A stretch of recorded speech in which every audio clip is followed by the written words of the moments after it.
Je me nomme Prince Eda Narcisse. Je suis Gabonais installé au Ghana, étudiant en Master 1 en mécanique industrielle. J'ai fait mon petit bout de chemin depuis que je suis arrivé à Accra. Cela fait quelques années. J'ai découvert une activité extrascolaire qui m'a inspiré à entreprendre, à créer, à promouvoir ma propre entreprise qui est spécialisée dans le perlage. Grâce à mes créativités, j'ai dû me créer un nom pour me faire reconnaître dans le marché qui est Edabit Design.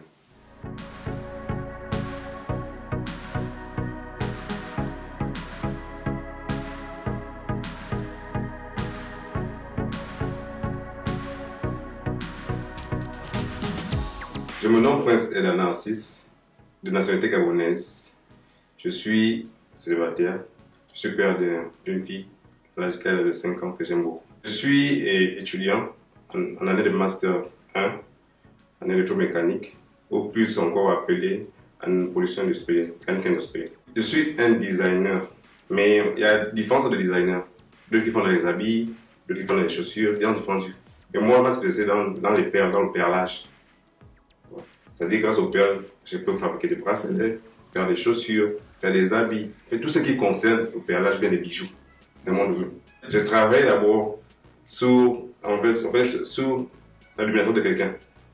Mais là, ce que je travaille, c'est pas qu'il me montre le travail. C'est peut-être j'étais un de ces revendeurs. C'est comme ça. Donc, il confessait des bijoux que moi je revendais. Ouais. Maintenant, avec l'ampleur, avec les commandes, parce que j'ai vu ça, je me suis dit, pourquoi ne pas apprendre? Que moi, je puisse. Ce que les gens demandaient, ils n'avaient pas rien à faire. Parce que moi, je suis francophone et je travaillais en dessous d'un anglophone. Donc, vous voyez qu'il y a une certaine différence de culture. Donc, les clients francophones demandaient ce qu'ils voulaient passer son francophone. Et le monsieur, il faisait ce qu'il voulait parce qu'il est anglophone.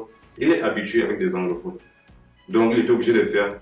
Donc, je me suis dit, pourquoi moi-même n'ai pas tiré de travailler pour essayer de voir la satisfaction de mes clients, pour venir de voir quel produit au moins qu'ils vont aimer. Et c'est comme ça que tout s'est passé. J'ai commencé à essayer, jusqu'à ce que je suis devenu. J'ai été inspiré par plusieurs choses. J'ai été inspiré par ces gens qui ont des projets que j'ai vus à la télé, sur le net. Je me suis dit, pourquoi ne pas aussi faire la même chose, mais avec des produits africains. En tant qu'étudiant, j'ai rencontré la majeure partie des challenges. Il n'y a que deux genres de challenges que j'ai rencontrés. Il y avait le challenge financier et le challenge, disons, moral.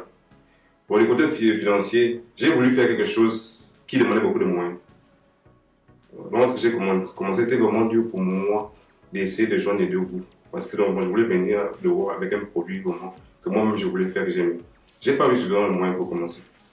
Donc, côté financier, c'était au moins un grand challenge pour moi, en tant qu'étudiant. Parce qu'il fallait savoir, il fallait vraiment concorder entre le peu d'argent que vous prenez en gros, comme vous êtes à l'étranger, et ce que vous pouvez garder sur le terrain. Maintenant, un challenge moral. Je suis dans un pays où il ne parle pas français, il parle une autre langue. Et vu ma durée au Ghana, mon anglais, ma langue n'était pas vraiment ça. Donc, il fallait beaucoup lire, il fallait faire des recherches pour pouvoir savoir comment on appelle certaines perles, certains outils de travail, et certains matériaux que j'utilise pour mon travail. Il y a des moments où vous voulez étudier et en vous asseyant pour prendre un livre pour étudier, vous n'arrivez pas. Parce que vous avez pensé que non, oh, il y a un client, il y a un gros client, je dois livrer demain. Donc vous hésitez. Je dois étudier ou bien je dois vraiment regarder le client, je dois livrer demain. Mais plus vous avez l'amour de la chose, c'est ce que vous faites. Et vous regardez, si vous étiez à la place du client et que la personne vous avait fait confiance que vous devez livrer demain et après vous ne livrez pas, qu'est-ce que vous pouvez ressentir? Vous voyez, ça va vous faire mal. Donc vous vous rendez compte, vous allez peut-être non, bon, en tout cas, la nuit peut-être fait peut-être de 8 heures de temps. Donc je vais diviser le temps en deux. Donc peut-être 4 heures de temps, je ferai les commandes du client et 4 heures de temps, je vais étudier. Ce qui est sûr que vous ne pourrez pas étudier. Même si vous devez étudier, c'est peut-être, vous allez juste lire les deux premières pages, après vous allez dormir. Mais lorsque vous aimez une chose, vous ne pouvez pas laisser une les faire. Ce que j'ai fait, j'essaie de joindre les deux bouts. C'est-à-dire que lorsque j'ai un peu de temps, vous voyez, là je consacre ça à mes bracelets. Et la majorité de mon temps, je consacre dans mes études. Parce que je suis dans mon études. Et le reste du temps, c'est dans mon activité que je consacre mon temps. Donc, j'essaie de faire lorsque je vais à l'école, je touche pas au bracelet. C'est donc que je rentre. Mais lorsque j'ai une autre commande, je suis obligé de faire veiller toute la nuit, travailler toute la nuit pour faire et livrer. Ça devient mon client le lendemain. Tu vas comprendre. Dans mon temps libre, à part l'école, c'est dans mon travail que je le mets. En tant que designer, bon, le monde de la technologie existe de nos jours. Hein. C'est pas comme pour nos grands-parents. Maintenant, c'est la technologie. Donc, ce que j'ai fait, j'utilise beaucoup les réseaux sociaux. Le Facebook qui est là, c'est pour WhatsApp. Et j'ai une stratégie aussi à moi qui met vraiment à part.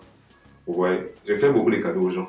Je me dis, en faisant le cadeau à quelqu'un, un joli bracelet, la personne peut aller quelque part. Et quelqu'un d'autre va voir le bracelet, il va dire, oh, le bracelet est joli. Qui vous avez fait ça où? Donc, avec la chance là, oh, j'ai fait ça avec Edabit Design. Oui, il est très bon, est-ce que je peux avoir? C'est comme ça que j'ai fait. Si j'ai une grosse commande, un gros client, je m'arrange à faire au client lui-même des bracelets gratuits. Je me dis, mettez en sortant, où il va aller donner. Et il peut avoir des clients.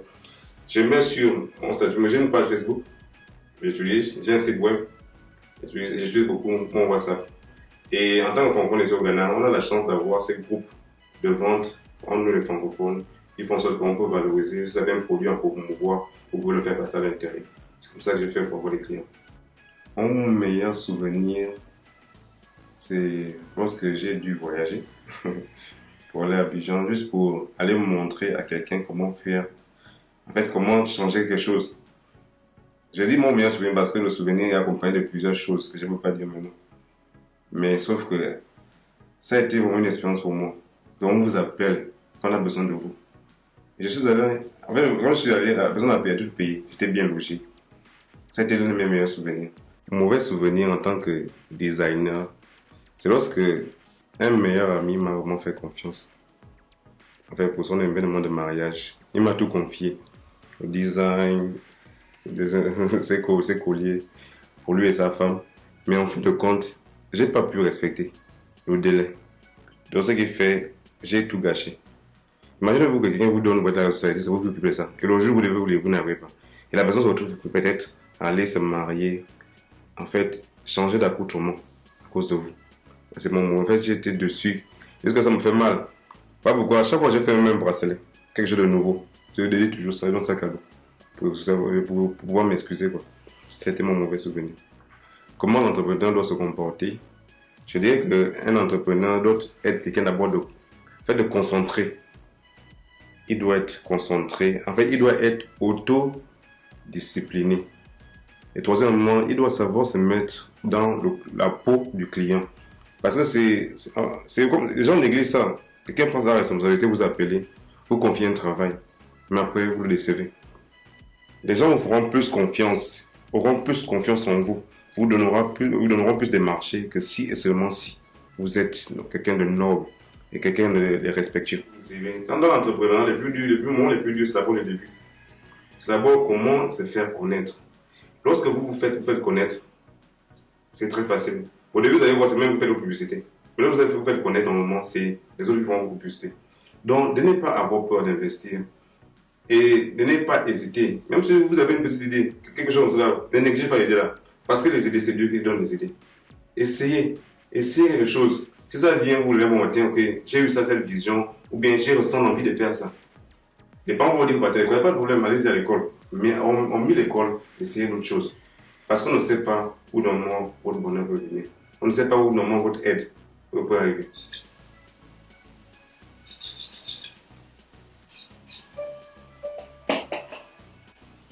Allô? Le Derby Design à l'appareil. Oui, monsieur, vous voulez commander un bracelet? Ok, d'accord. Est-ce que vous avez un modèle en tête? Ok, on n'a pas de modèle. Ok, il n'y a pas de problème. Vous voulez un bracelet avec un prénom, bien deux prénoms? Ok, deux prénoms, pas de problème. Et je vais vous envoyer les différents modèles. Bien, si vous pouvez aller sur ma page, le Derby Design, sur Facebook.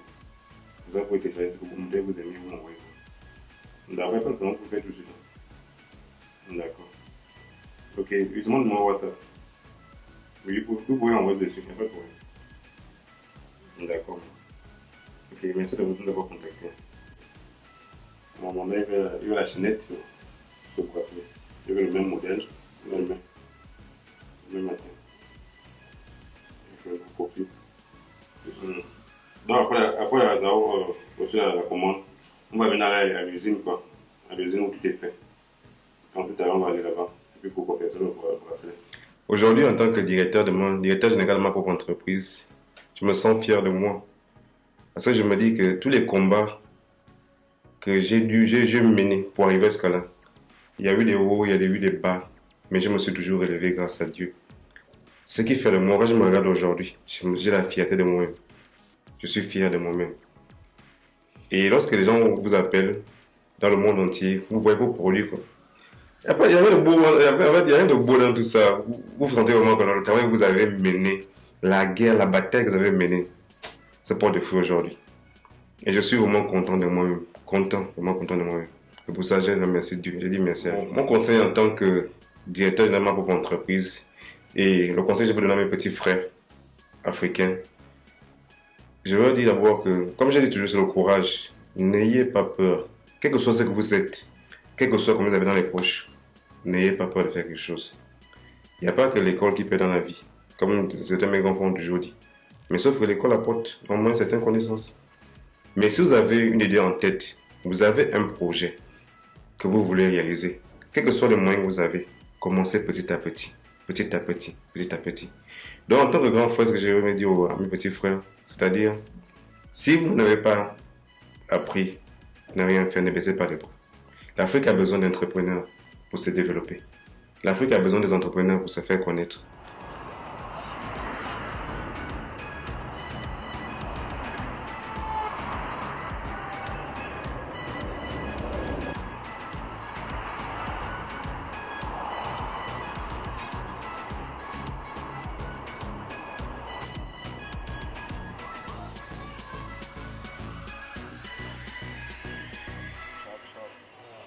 Anu, you get it soon. Like a coffee. Coffee. Yeah, like old one. Coffee. Coffee. A B W and F. 2F. No, that one, I give it to you. C'est comme ça que ça se passe quoi. Comme c'est un peu pressé. Donc moi j'ai pas autant d'écrire quoi. Donc je vais donner à quelqu'un. Il va vite faire.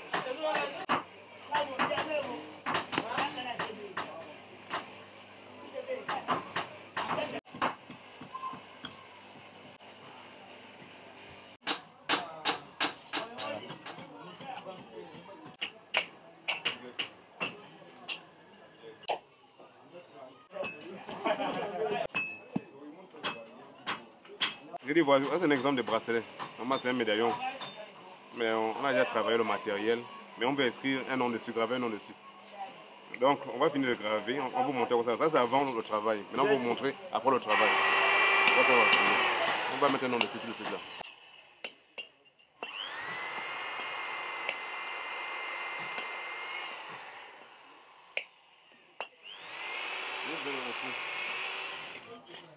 Different.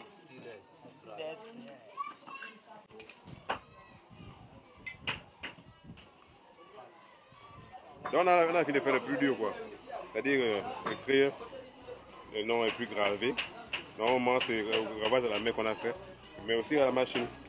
Donc là il reste le plus dur à faire, c'est-à-dire faire la finition, nettoyer, bien gratter, bien souligner le nom quoi. Comme ça maintenant, on va faire la finition. Donc demain, à la suite on va vous montrer comment ça se présente quoi la finition. Quand je rencontre un client, j'essaie de me mettre dans sa peau. J'essaie de lire ça au client. Parce que moi, j'aime porter ça. J'aime porter ce que je fais. Et je me respecte beaucoup. Ça me fera des mal, peut-être j'ai fabriqué quelque chose. Après, je remets ça à un client. Après, des clients m'appellent, me disent que non, mais ça me va appeler, c'est n'importe quoi. Et tout et tout. Je dis non. Quand je fabrique quelque chose, je demande pour la constatation. Après avoir fait ma prière, parce qu'il faut toujours être spirituel. J'ai fait ma prière. Après, demander à Dieu la connaissance et tout le reste. Je me mets dans la peau du client. Et en faisant le client, on peut toujours. J'essaie de faire le meilleur. Je vois la différence entre des bonnes choses et des mauvaises choses. Je fais toujours la différence et d'utiliser les bonnes choses, même si ça me coûte cher. Il peut arriver que le client me dise, il a peut-être, disons, 2000 francs, bien pour voir un bracelet. Mais les choses que j'ai déjà à l'intérieur du bracelet dépassent même le prix qu'il m'a donné, parce que je me dis que non, si c'était moi à sa place, comment je me sentirais?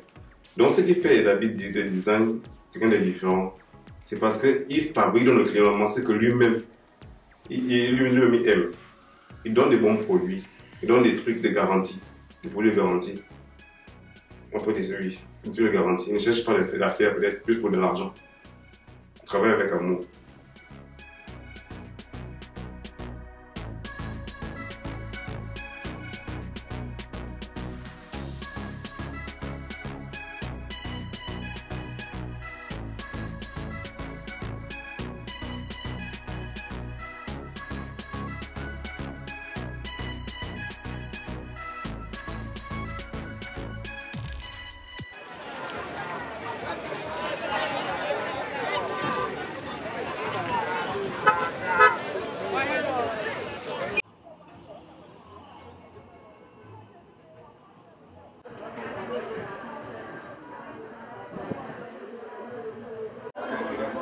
Parce qu'il est là, il est là. Je suis là. Monsieur, ça va? Non, c'est pour votre colis. Non, ça va. Non, ça va bien. Là, c'est pour la saison est passée.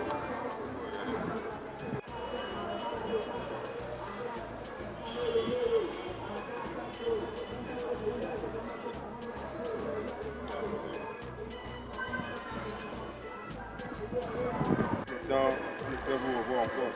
Merci. Avec beaucoup de commandes et puis. Déjà que j'ai commencé à parler de vous, Merci beaucoup. Je vais dire que si chaque fois qu'on peut avoir une promotion, vous serez au courant.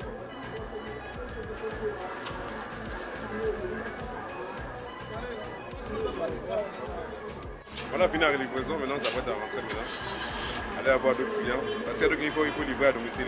Nous sommes en train de partir. Donc, on continue de tourner, c'est pas encore fini.